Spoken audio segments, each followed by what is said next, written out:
കൊച്ചി വാർത്താ ചാനലിലേക്ക് സ്വാഗതം. ഏറ്റവും പുതിയ വാർത്താ അപ്ഡേറ്റുകൾക്കായി കൊച്ചി വാർത്താ ചാനൽ സബ്സ്ക്രൈബ് ചെയ്യുക.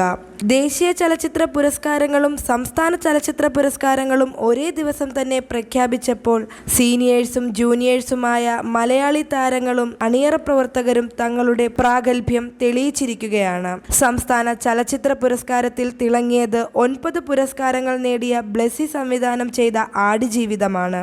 മമ്മൂട്ടിയുമായി കടുത്ത മത്സരമുണ്ടായെങ്കിലും ആടുജീവിതത്തിലെ പ്രകടനത്തിന് പൃഥ്വിരാജ് സുകുമാരൻ മികച്ച നടനുള്ള പുരസ്കാരം സ്വന്തമാക്കി. ആടുജീവിതം സംവിധാനം ചെയ്ത ബ്ലെസിയാണ് മികച്ച സംവിധായകൻ. മികച്ച നടിക്കുള്ള പുരസ്കാരം ഉള്ളൊഴുക്കിലെ അഭിനയത്തിലൂടെ ഉർവശിയും തടവിലെ അഭിനയത്തിലൂടെ ബീന ആർ ചന്ദ്രനും പങ്കിട്ടു. കാതലാണ് മികച്ച മലയാള ചിത്രം. പൂക്കാലത്തിലെ പ്രകടനത്തിന് വിജയരാഘവൻ മികച്ച സ്വഭാവ നടനുള്ള പുരസ്കാരം നേടി. ഗ്രീഷ്മ ചന്ദ്രനാണ് മികച്ച സ്വഭാവ നടി. തടവ് സിനിമയിലൂടെ ഫാൻസിൻ റസാഖ് മികച്ച നവാഗത സംവിധായകനായി തിരഞ്ഞെടുക്കപ്പെട്ടു. ആടുജീവിതത്തിലെ പ്രകടനത്തിന് KR ഗോകുലിന് പ്രത്യേക ജൂറി പുരസ്കാരം ലഭിച്ചു. സംഗീത സംവിധായകൻ വിദ്യാധരൻ മാസ്റ്ററാണ് മികച്ച ഗായകനുള്ള പുരസ്കാരം നേടിയത്. ആൻ ആമി മികച്ച പിന്നണി ഗായികയായി തിരഞ്ഞെടുക്കപ്പെട്ടു.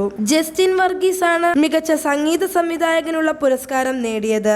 2023 സംസ്ഥാന അവാർഡിനായി പരിഗണിക്കപ്പെട്ടത് 160 സിനിമകളാണ്. ഇന്ന് തന്നെ പ്രഖ്യാപിച്ച 2022 വർഷത്തിലെ ദേശീയ ചലച്ചിത്ര അവാർഡുകളിലും മലയാളം മികവ് കാട്ടി. 2022 മികച്ച ചലച്ചിത്രത്തിനുള്ള ദേശീയ പുരസ്കാരം ആനന്ദ് ഏകർഷി തിരക്കഥ എഴുതി സംവിധാനം ചെയ്ത ആട്ടത്തിനാണ്. ആട്ടം സിനിമയിലൂടെ മികച്ച തിരക്കഥയ്ക്കും എഡിറ്റർക്കുമുള്ള പുരസ്കാരം മഹേഷ് ഭുവനേന്ദ്രൻ സ്വന്തമാക്കി. കാന്താരയിലെ അഭിനയത്തിലൂടെ ഋഷഭ് ഷെട്ടി മികച്ച നടനുള്ള പുരസ്കാരം നേടി. സൗദി വെള്ളക്കയാണ് മികച്ച മലയാള ചിത്രം. മാളികപ്പുറം എന്ന ചിത്രത്തിലൂടെ ശ്രീപതിയാൻ മികച്ച ബാലതാരമായി. മലയാളത്തിന് അഭിമാനമായി മികച്ച നടിക്കുള്ള പുരസ്കാരം നിത്യ മേനോൻ സ്വന്തമാക്കി.